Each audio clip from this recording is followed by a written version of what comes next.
Today, we are having a conversation with my friend KJ, fitness instructor, realtor, and barista of Hebrews Coffee. She is going to share her story of where she struggled with knowing herself, and we're going to learn from her how we might walk the line of fitness and health in a way that promotes healing and doesn't seek to absorb our identities. Welcome to the Sifted Wheat Podcast with Leslie Lamb, a counselor by profession, a minister of truth, and a lover of people. This is a safe place where she sets a path for others to learn how to move through hard seasons with confidence and grace, encouraging your faith, empowering your choices, and challenging your perceptions through the Word, the wisdom from years of counseling others, and her own experience of being sifted. Here's Leslie.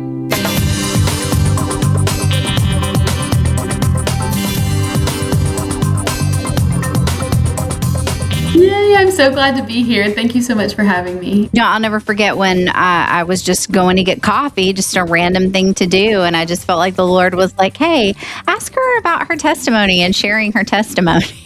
Oh my gosh, I know. I remember that day. I keep thinking back to, you were talking about your daughter getting married, and we just had this whole conversation about dresses and dress sizes and the anxieties behind it and all the things. And I was thinking back when you asked me to do this podcast about that specific day and just how impactful that time was, because you don't normally have that type of conversation when you're getting coffee. Right. And I don't normally ask that when I'm getting coffee, but anyway, I'm really excited to be here for sure.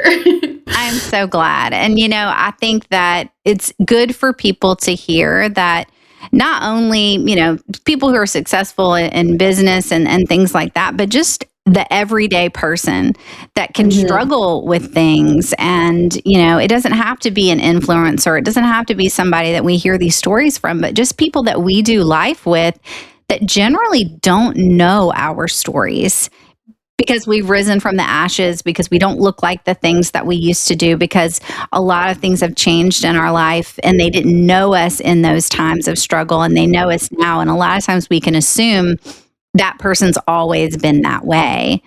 Right. I just love your willingness to just share, like, no, there was a time of struggle and there is another way forward. And I look forward to talking more about that. But I've been asking this question since we're doing a whole series on identity. Who do you say that you are? So I always first say that I'm a daughter of a king, Jesus, of course. And I, like you said, wear a lot of different hats. So something that I was thinking about when we were talking about identity initially, and you were talking about different things, the only thing that I kept hearing the Lord say to me is, your identity is what hurts if it was taken away. And your identity is something that is unwavering peace, and what you identify as unwavering peace. So for me, I identify as being a daughter of a king. That's not something that someone can take away from me. I identify with being a barista because that's not something that I can have a dollar value to. I think of coffee as more of a ministry rather than a bottom dollar. So just little things like that, I think, is how I identify myself, even as simple as a dog mom. I care for my dog a lot. And if you were to take her away from me, it would be really hard. But there was, but also that's something that, I know that she's the Lord's first. And sometimes that's really difficult to understand. So I try to make sure that the daughter of a king is first and everything else is just details behind it. That is so true. And that is true even about your business. That's one of the reasons why I love Hebrews Coffee so much, is because you are intentional about our community. What can I do in the community to support people, to be there, to serve coffee? And, even recently, I hope it's okay if I say this, but on Easter, you sent out this big blurb about, hey, I'm going to go and feed the homeless coffee. And I know, sure, some people can have some problems with that. Why are you giving them coffee? Give them food. Right. But, and we kind of talked about this too, is it's a gift that they don't have access to. Right. And I think a lot of times we get, caught up in what we can do easily, and we think that's not a big deal, and we should do something even, more simple for those people, like homeless people or people coming off the streets and things like that. But the reality is, it is a gift to them because you are seeing them as a person. You are showing up in that space and you're saying, hey, people love you and they have given donations so that you can have whatever coffee or drink that you would like to have. I mean, Right. I'm sure you have some stories of people being like, what? Oh, yes. I definitely have stories, but I think the majority of people that I have never served before or never met before, donating from inside Monroe to different states outside the US, all of these different people coming together just to serve. And I always say, as long as you give with a grateful heart, your heart's in the right place. And so if you are giving something that they can't afford, like there's no way that they can afford to go to a commercial coffee shop or even my coffee shop and buy a cup of coffee. And they all yesterday, well, I guess it was yesterday. I don't know when this is going to be posted, but yesterday they just kept saying, can I have another one? Can I have another one? And the answer was yes, because of how much the community backed me, And so I think when you step out in faith, I knew I wanted to do something for the homeless because my heart has been there. I did a ministry in high school where we served the homeless every Friday. And so just to see that come full circle and just to give the gift of something as simple as coffee, but give with a grateful heart, for them, it might look like a novelty or something that they can't always afford. Sometimes that's a bigger blessing than, sometimes it's a bigger blessing than toilet paper. You just never know. It's so true. And I just love that you did that and that so many people came alongside you to help do that, because they do deserve a really nice and good tasting cup of coffee. You provided that for them. And I just think that is so beautiful. And that's just one of the things that I really appreciate about you and just respect about the way that you do business, because it is not business first, it's people first. And you make that evident in everything that you do. So thank you. I appreciate that.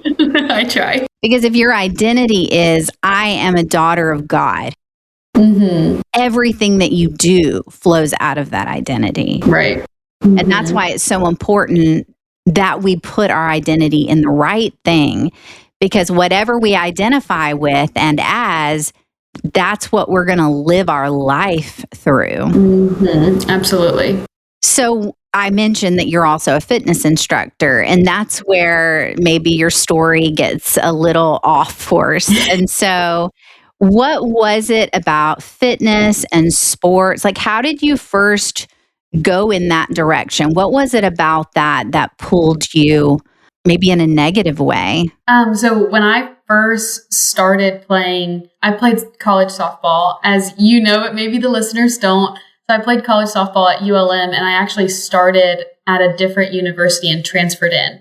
But because of COVID, I had 4 years at ULM. But it probably started when I was 5 years old. My grandma tells this story all the time, that I looked at her and told her, "Mommy, I'm going to be a college softball player."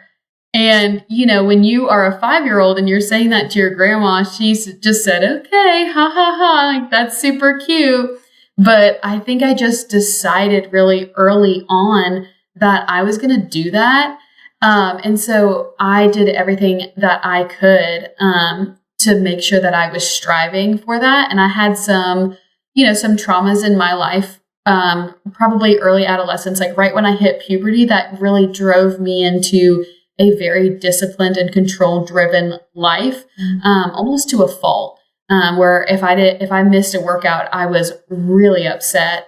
Or if I couldn't get something in, I was really upset. I would wake up extra early and get in a workout before school and things like that. When I was 14, or I guess I was 13, I played on an 18 and under team. So that is, a jump of 6 years to play with girls that are much older than me. So I'm getting exposed to a lot more and all of these things. And I distinctly remember this one practice that my coach looked at me And she said, KJ, when you do the work outside of softball, you can really tell. But when you don't, you can also really tell. And so from that point forward, I just dove headfirst into getting in extra reps. I knew that I wasn't the biggest, but I still wanted to meet this goal of playing college softball. And eventually, obviously I did. I know that now, but that's something that really defined my identity for a long time because I wanted to play college softball, but I didn't have another goal after that.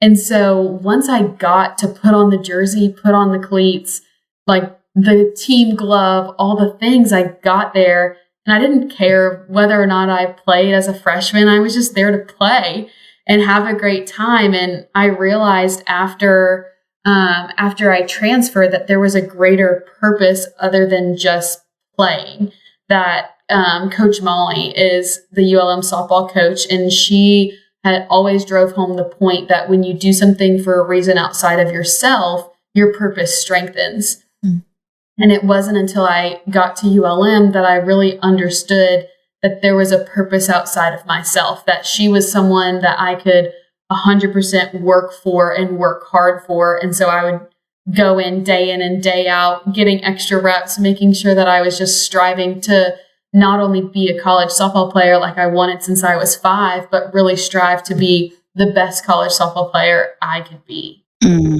Yeah, that's really awesome. And how somebody planting those seeds inside of you, saying those things that they probably said to everybody else on the team. Well, maybe not, because you do stand out, but maybe they did, but you were the one that took that information and actually put it into practice in a negative way in some ways, but also, I mean, just the top of our conversation, it's still impacting your life and your purpose and the way that you're doing things. One of the things that I notice is that health and fitness are definitely spaces where our culture often focuses our identity in that space. And so where did that pose a trap for you? That it was your identity, not just that I like this thing, I'm doing this thing, I have a goal to be this thing, that it became who you were and it drove everything that you did. I think in college, it truly drove who I was, and it drove everything I did because I wanted to be the best. And when my results weren't where I wanted them to be, I would feel a lot of shame. And that was something that I would carry. Nobody had to yell at me because I already knew the mistakes that I made. And I would carry it, past the game. I would carry it home with me and all the things. And once I started putting my faith into Jesus, where I realized that I didn't have to carry that shame, I didn't have to carry that trap that health and fitness was serving for me, then I was able to give myself grace and give myself mercy just the way that Jesus gives it to us. But without him giving it to us, I didn't fully understand how to give it to myself. So for a long time, I struggled because I was really involved with FCA, and I loved going to FCA. And I kept hearing all these stories with people that would come in that were older, and they would say their testimony, and they would just tell their story, basically, for those that don't know, FCA lingo, but they would come in and share their story. And all of them had struggles in college. And for a really long time, probably about a couple months, I would go and I just didn't understand why they were bringing people in that struggled in college, because in my brain, if they struggled, then why can't I struggle and then turn my life around outside of college? I just related it that way. If they struggled, well, then I can struggle. It gives me a little bit of grace there. But soon after that, actually, I was discipling and reading the Bible with another teammate, and the Lord came and just made the words so big on the paper and just spoke to me and said, the reason that I am calling you to me this early and before you graduate college is because I have work to do with you in college. So walk with me, hold my hand, and I will show you the path. And ever since then, I realized that there is grace. Yes, there is absolutely grace, but there's also a discipline in grace. You still have to, that doesn't mean just because you give yourself grace, that doesn't give you a license to sin. So you have to really dive into what the word says and also follow it as closely as you can, but also give grace where you fall short. Like, it is okay, but there is, because sometimes I feel that some people are, too far one way or too far the other, but there's a balance of both. And I think that also ties back into health and fitness. When you dive in head first and you're doing 2 workouts every single day, and there's no way that you can stick with it, but small sustainable changes produce longevity. That's what's going to make a sustainable change that you will stick with and cause a life change eventually, but you don't have to see the results tomorrow. Yeah. And I think I've said this before, and I think I even said it on an earlier episode, but like, we do tend to be a discipline averse culture. Like, we don't like to be told what to do. We don't like that there's an expectation on us. But that's where sports people kind of deviate. That's true. Because they're very driven, they're very focused, but what a lot of people don't understand is underneath what we might admire and respect is almost like this internal drive to control the outcome. Mm-hmm. And that's where things get hairy in that space of where it can go too far. And we see that often with, I'm a counselor, so obviously I have a lot of people that I have helped who have eating disorders.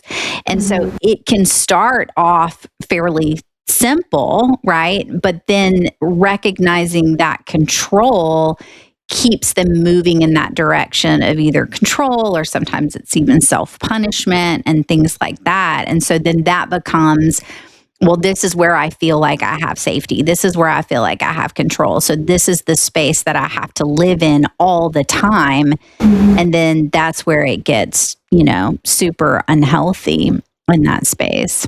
Mm-hmm. And so is there anything about that you would like to share of your own story? I think truly I agree with you. First of all, having the control, there was a long time where I have been this height, around this height since I was in 5th grade. So I was a lot larger as a child. So there was a lot of times where I felt myself either trying to control my food or trying to control the type of food that I ate and things like that, to try to look and fit the bill of what everyone else in my grade looked like.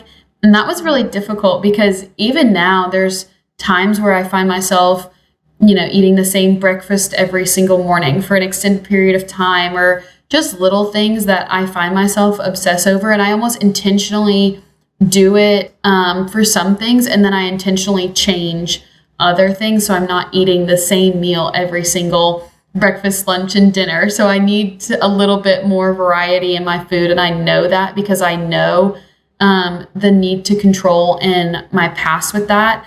And so I continue to just change things up and be very intentional that a little bit of my personality is a little bit of that obsessive type of thing, especially when it comes to food. So I make sure that if I haven't had a dessert in a while, I make sure to go grab a dessert. Or if I've had too many desserts, I make sure to cut it out for a little bit, just to try to keep that balance and moderation in my life. Because I feel like for people, especially for people that have been through or are struggling with eating disorders, one of the biggest struggles is going too far, too many extremes. And so I've had a couple of friends that have been through eating disorders as well. And they always say that they just can't let themselves get too hungry. And so they're always carrying snacks, and they're always carrying some type of food with them, or drink, or whatever it is, to make sure that they're not getting too hungry where they would overeat and then feel the guilt and the shame from that. And so just keeping that balanced lifestyle, I think, is very important. And that's something that I really try to do every now and then. It's really difficult if you have a busy day, or obviously I own a business. So there's days where I look up and it's 2:00 and I'm like, oh my gosh, I haven't eaten lunch. I need to go eat something because it's almost dinner time at this point. So just keeping that balance and keeping that moderation is definitely something that I try to uphold in my life. And I love that you said that, because if we recognize that we're doing something, all we have to do is make a different decision the next day. And that's so relatable what you just said, because I was just thinking, my daughter recently, we were talking, and I have been super busy lately with, planning a wedding and writing and podcasting and speaking and all these things. And I was making some unhealthy decisions just because life was lifing. And recently we were just standing in the kitchen, and my daughter, not really meaning anything by it, but just said, "Mom, like, your diet lately is giving eating disorder." And I was like, "Oh, no, like, no." And she's like, "Well, chill out. It's okay. Just do something different." And that's exactly what you're saying, is like, we don't have to take on those labels. We don't have to take on those identities. We can do something different. But if you're struggling with that, like you said, like my friends, you have a community that is coming together, and you have an understanding and a recognition, like, okay, this is my accountability. I'm moving too far down this path. And so there's something that I need to do differently. And accountability makes a world of difference in those spaces where we're tempted to lose our sense of self and go back to old patterns. Right. Absolutely. I also think something that has been in books that I have read before is identifying with who you want to become and not necessarily who you've been. So Jesus calls you into the light. He doesn't call you into your past. And that's something that I try to uphold as well, is he doesn't call me a girl that has lost control of, or had too much control over eating. He does not call me any of those labels at all that I have been through, because he's called me into something more. And so I urge people that are watching this that sometimes it's really difficult to say that you have an eating disorder and to live in that your entire life. But if you, I think the book related to specifically a smoker. And so if you are a smoker and you're hanging around other people that are smokers and you're trying to quit, the language changes. So when you're trying to quit smoking, you don't say, "Oh, I'm trying to quit." Instead, you say, "I'm not a smoker anymore," and you own that light. And so the same thing with Jesus. Jesus says, like, you are a sinner, but you don't own your sin. And so everything up to the point where you decide to follow him, that is a completely, like, you close the book, you start a new book, and you open it and you start with chapter 1. And if you go back at all, that doesn't mean that you go back and you're all the way back in your old book. Like, you just simply turn the page or start a new chapter. And I think that that's, part of that grace and mercy that we were talking about a second ago, that it's okay. Like, you really are okay, but just continue to walk in that light and not carry those chains with you day to day. Especially in that space of identification, right? And there's a lot of people who get stuck in who I was and what I did. And it's like it becomes almost the stumbling block to not being able to see who they could be, or who they truly are, and what is possible because of that. And so you're so right. Like, God, he's pulled us out of the past and he's moving us into the future, always knowing from the beginning who we would be, but guiding us down that path to ultimately become that design and that plan that he had for us. And I think that's great. And so when you think about, okay, so you're playing softball in college, you finish that, and what becomes the next step after that? God is kind of working with you. He was reminding you that your purpose is so much more than just this. And so what's like the first thing that you gravitated to in that space of God expanding your identity and your worth out of sports and athletics? Ooh, that's heavy. So when you leave college sports, so like I said, I had a 5th year. So my 4th year, which would be my junior year, I was probably the most successful that I had ever been in college. Like, got lots of different accolades, plaques, whatever. And in that 5th year, I really felt like the Lord was telling me, like, you're more than just a number. You're more than just a number. You're more than just a number, over and over and over again. And so whether I was hitting or whether I was not hitting, he just kept telling me that. And I found so much value in him, but I felt almost stagnant in my relationship with him. And I wasn't necessarily growing and knew exactly where I was going to be. I felt almost like he wasn't giving me the answers, that I was absolutely stuck in the boat in the middle of a storm, and I could not get out of the boat at all. I could not hear his voice, all of these things. So I actually took a job, like the first job that I got offered, I took that job and I worked it for, I think, maximum 3 months. It was a very, very difficult time in my life. I was driving a long ways to work and wasn't giving many things at work. And so I went from, for people that track their steps, I went from, having around 20,000 steps a day to having maybe 2,000. And so that's just a big change activity wise. I wasn't outside. I was inside. I couldn't even have a window in my office, all the things. But that time in my life, because I wasn't given any type of agenda or things to do in the day, I started reading my Bible. And at first I was trying to read it within 6 months. There was different plans in my Bible, and there was a 6-month plan, and then there was a 1-year plan, and there was a 3-month plan. And initially I started with the year plan because it seemed so big. The whole Bible just seems so big initially. And I just kept reading and just falling in love with the Lord over and over and over again. And I ended up reading it cover to cover in less than 3 months. That's how intense it was. So once I got through that, I felt like I could jump 2 feet into anything, and he had me.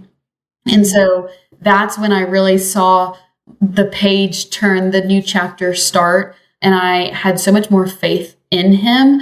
So I always encourage other people to read it, even if it's just a verse a day, to just like truly chomp on the word, because it completely changed my life. And that's when I started staying so disciplined in my thoughts and in the music that I listen to and the words that I say. Like, I just wanted someone to bring up Jesus so I could talk about him. And so throughout that's when I really started Hebrews and started franchising, and everyone thought I was so crazy. And people still think I'm crazy, which is completely okay, because I knew what the Lord had for me, and I knew what I was hearing, and all of the confirmations that this is the right step and this is the right path. And so I just stepped in 2 feet in, and the Lord has ran with that. And so he definitely is faithful to you as much as you're faithful to him, and actually even more, because he's perfectly faithful to you. And so just by doing all of that, I just realized that like he had me, and I wasn't fearful at all anymore. I didn't need to hear "don't be afraid," because I wasn't afraid at all, because I knew he had me, and he all of a sudden was so loud. But in that dormant stage, he was preparing me for the faith to actually step out of the boat in the storm. That's great. And I love that the word is what led you there. But I have a question, and this is kind of, it may be difficult. I mean, we haven't prefaced this. And so, but I'm just curious, like, I do believe that the word is so important to knowing who we are, because we have to know whose we are first. Mm-hmm. But what do you say to people who are like, I can't read the word, or the word is difficult because God just seems angry, and it just seems, like he has an agenda, or that, he is not considerate of everyone, like, because I hear that a lot sometimes, and it's hard for me to answer, but I'm just curious, like, what do you say to people your generation, because you're a younger generation than I am, when they come to you and they question, well, I'm not interested in hearing about God. I love Jesus. Jesus is cool, but like, I don't really need to sit with God. I think when you say that you like Jesus, you want to hear more about Jesus, but you don't want to understand where Jesus is coming from, you have to understand God in order to know where Jesus is coming from. So I was actually listening to a podcast today, and it was talking about how as much as Jesus wanted to die for our sins, and that is correct, he did die for our sins, he did it in obedience to God. He didn't do it in obedience to us. And so in order for us to understand where Jesus is coming from and all of the things that we're like, man, he flipped the table, he was so angry. For us to understand why he flipped that table, we have to understand where God is coming from and where God's desires for our own heart are. And I think truly the Old Testament is where you find that, obviously, because those are all the stories that you're going to read and remember and see God in it and through it, as much as you're going to see Jesus be in the New Testament. I think it's so easy to stay in the New Testament, but if you compare the new and the old, there's so much more old than there is new. And it's because there's stories in the old, like, Jonah and the whale and Samuel. And, even in Genesis, you see Cain and Abel and Abraham and Rachel and all these people that you have to know the lineage and know their lives and understand their stories to see where Jesus comes from. So I even relate that to like my mom, I am a lot of living prayers that my mom prayed before I was even born. So like, it's just like that with Jesus, like, except it's a lot more dynamic and there's a lot more lineage because it's actually written down in a book. So I don't know. I just encourage people to understand, and like truly to understand Jesus is to fall in love with God, and to fall in love with God is to understand Jesus. They work hand in hand because they are the same. I agree. And I tell people all the time, you just don't need to read the Bible from the beginning to the end, but you need to read the Bible from the beginning to the end to the beginning again. And that's kind of I read the Bible over and over and over and over. I finish it, I start back in with Genesis. Sometimes I can sit in different spaces of the Bible for multiple months because I'm just like really deeply digesting it. And then sometimes I can, pass through month by month by month. But I find that you're exactly right. Like, to know Jesus, if you really do love Jesus, I love that you said that. If you really do love Jesus, then you should want to know what he's about, right? And that requires going to the Old Testament. I love that because that's so true. If I care about you as a person and I think you're really cool, it makes no sense if I don't want to know you anymore, or that I don't want to know what makes you click. So I think that's really cool. And I hope that that's an encouragement to somebody listening. It's like, okay, maybe I'm being a little egocentric. Maybe I am making it about me and what I don't like and what I don't like to hear. And I'm not considering that maybe there's another way of thinking and there's another language that's being spoken here that I might not yet understand. I also think the way that I feel closest to someone, and I tell my friends this all the time, I want to know if they're at any restaurant, what they order. And I feel like it's the same way with Jesus. Like, if I know and claim to know Jesus so much, then I claim to know how he's going to act towards certain things and what he's going to feel and all of these things. But to really understand that, I have to really understand the Old Testament and God to know where Jesus is coming from, to know how he's going to act. And that's how you understand why he flips the table, or understand why he gets on the cross, or, doesn't kick back at all. He knows that he is just fulfilling the prophecy that the Lord had for him back in Isaiah, and back in Genesis, and all the way in the beginning of the Bible. And like, he knew that, and he knew what the Lord was going to do because he was that close to him. And his identity was informed by his Father. And that's why it's so important that our identity is informed by our Father, because when we know whose we are, then we know who we are. And if we know who we are, then we're going to live that out. And so, I mean, that's what your story is, and so many people's story is. But I just love that you're tying it back to the Word, because I think that is essential. And a lot of people talk themselves out of it because it's more than just a book. It's a collection of writings made over centuries, not just, oh, somebody wrote this book and this person wrote this book, but it's collections of writings all over that area that have been brought together to create the story of God and Jesus. And so I love that so much. Yeah. So as we're thinking, okay, so let's jump back into The actual questions. But as we think about fitness and that space of, health, we have a world that is, we have a culture, especially in America, I think, where that is it's either the extreme, people are doing health in a way that can be unhealthy, or it's the other extreme of people just they don't know, they don't care. They'd rather take a shot than be disciplined. These are real things that we're struggling with. But where do you find the balance of that? Because you've mentioned balance before, like knowing that balance. But what does the balance look like for you in the area of fitness? We talked about food, but what does it look like in the area of fitness? I think it's so difficult to have balance in the area of fitness personally, especially owning my own business. Sometimes I have gone through a couple month stints where I struggled to even get in the gym at all. And then I've gone through a couple month stints where I was in the gym at 4:30 in the morning every single morning. And so where the balance lies is where the anxiety stops. So let me explain that. So when you are experiencing anxiety with getting to the gym, you don't have to go to the gym. You shouldn't feel conviction that you have to be in a couple of different walls in order to work out. You can take 10 minutes a day. There's a million YouTube videos out there that if you want to get started, you totally can in a safe environment, in an environment where you feel comfortable.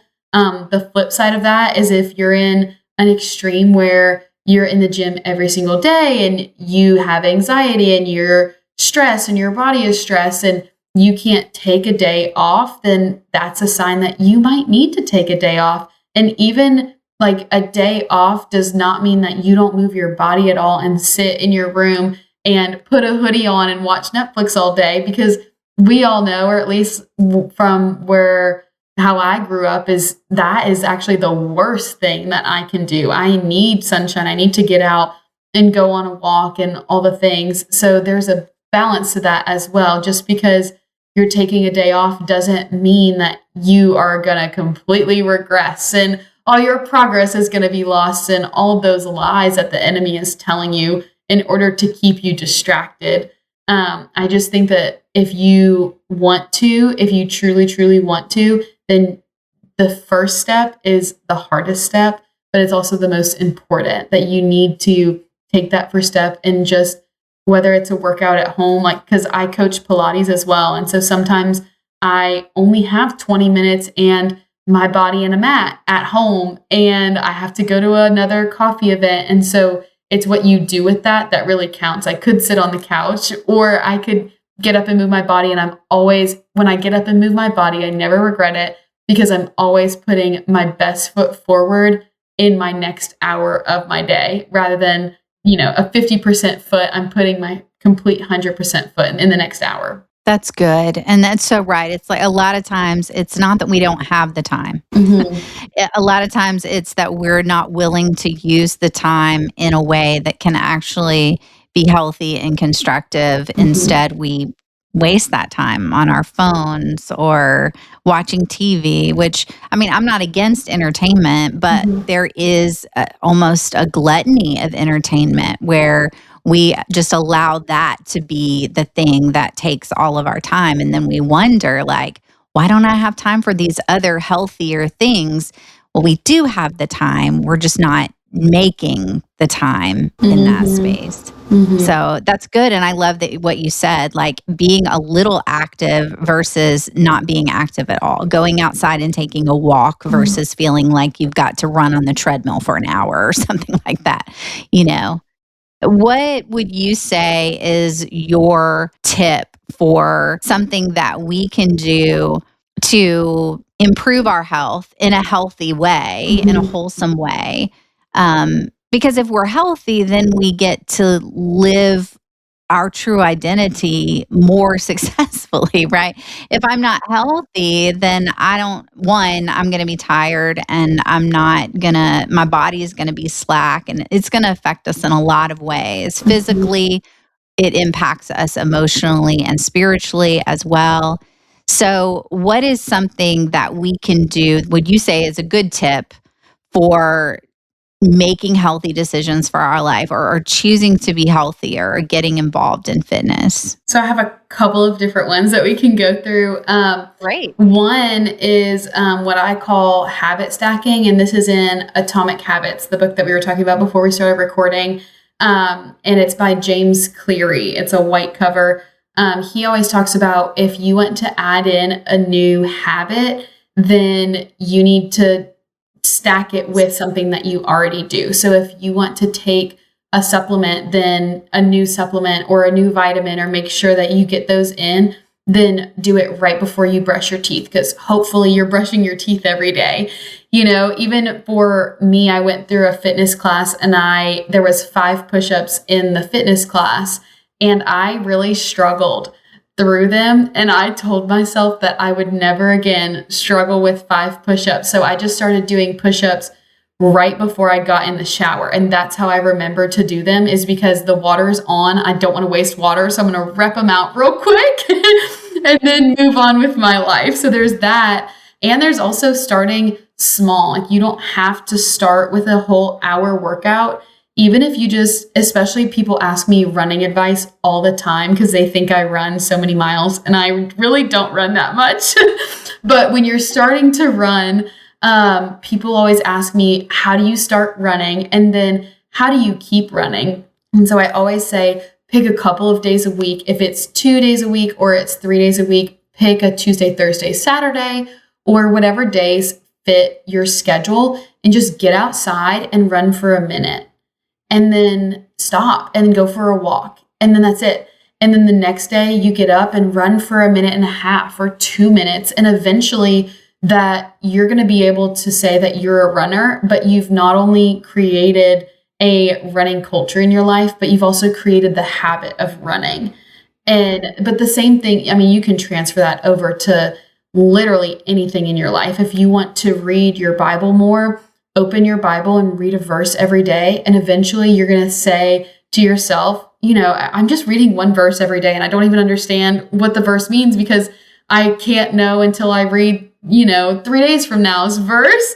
But truly, if you sit down and all of a sudden you're going to become a Bible reader because you're making the time for the habit rather than struggling with the habit itself. It becomes more tangible rather than just so overwhelming, because our culture gets overwhelmed so easily now, and it doesn't have to be overly complicated, because again, that goes back to the first step. So you just take that first step, and then all of a sudden you're going to look up in 30 days and you've worked out for 30 days, or you've read your Bible for 30 days, or you became a runner, or you started new recipes, or whatever it is just having the intention and discipline enough to actually take that first step.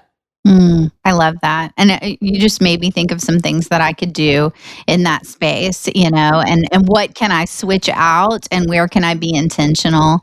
So I think that's a great tip for me personally. And so I'm sure if it's for me, then it's for anybody that's listening. Mm-hmm. So is there any last thing that you would want to share with us in this space of identity and health?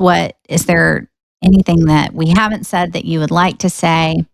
So something that my boyfriend actually reads over me, because I still do struggle every now and then. And we talked about this when I was ordering a bridesmaid's dress, just something as simple as that, that I still struggle sometimes with the size that I order, or like how I look in the dress before it's altered. And, if I look too short, or, I just don't look my best. He always reads this passage over me, and it is in Matthew chapter 6, verse 25. And it's titled, "Do Not Worry." And it says, "Therefore I tell you, do not worry about your life, what you will eat or what you will drink, or about your body, what you will wear. Is not life more than food, and the body more than clothes? Look at the birds of the air. They do not sow or reap or store in barns, and yet your heavenly Father feeds them. Are you not much more valuable than they? Can any one of you be worrying and add a single hour to your life? And so then it keeps going a little bit longer, kind of reiterating that fact. And then in verse 33, it says, but seek first his kingdom and his righteousness, and all these things will be given to you as well.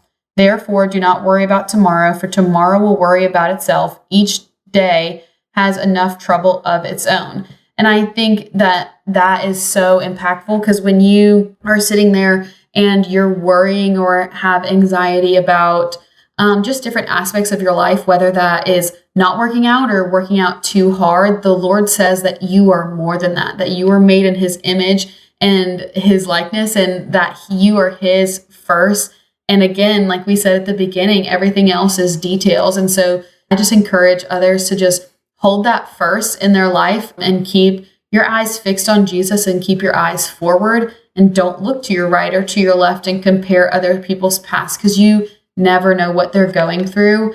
And you never know where they are or what they need in their life. And they could be struggling just like you are, and you just have to ask the right question.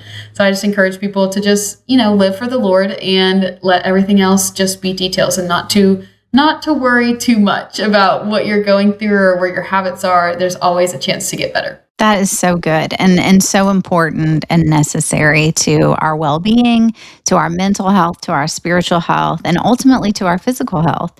And so I'm so grateful for you coming on here and sharing this with us. And I look forward to, seeing you out there and supporting more of what you're doing in the community. But I believe that people are going to be encouraged today, because I've been inspired and I've been encouraged. And so I just want to keep encouraging you to do what you're doing and be who you are in Christ, because it's making a difference in personal lives, but also in our community.